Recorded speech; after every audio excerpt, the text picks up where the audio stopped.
इंदुकोटि दत्त दिगंबर तेज कीर्ण दत्त दिगंबर सिंधु भक्त वत्सलम जय जय दत्त दिगंबरा नंदना त्रिसून दत्त इंदिराक्ष श्री गुरुम गंधमाल्याक्षतादि वृंददेव वंदितं वंदयामि नारसिंह सरस्वतीश पाहि माम् मोहपाशान्धकार जात दूरभास्करम् आयताक्ष पाहि श्रियवल्लभेश नायकम् सेव्य भक्तवृन्द वरद भूय भूय नमाम्यहम् वन्दयामि नारसिंह सरस्वतीश पाहि माम्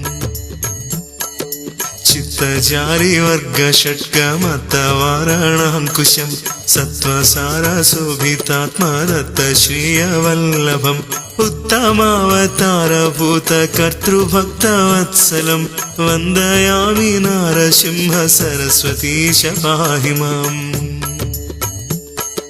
व्योम वायु तेज आप भूमि कर्तृमीश्वरम् काम क्रोध मोहरहित सोम सूर्यलोचनम् कामितार्थदातृ भक्त कामधेनु श्री गुरुं वन्दयामि नारसिंह सरस्वतीश पाहि माम्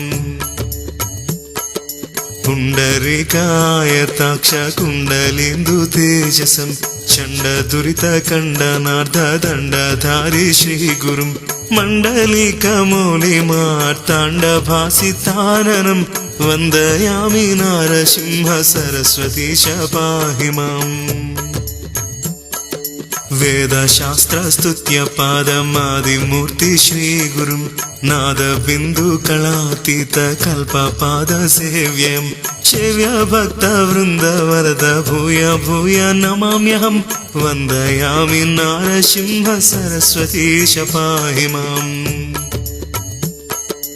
अष्टयोग तत्त्वनिष्ठ तुष्ट ज्ञानवारिधिं कृष्णवेणी तीरवास पंचनद्य संगमम् कष्टदैन्य दूर भक्त तुष्ट काम्यदायकम् वन्दयामि नारसिंह सरस्वतीश पाहि माम्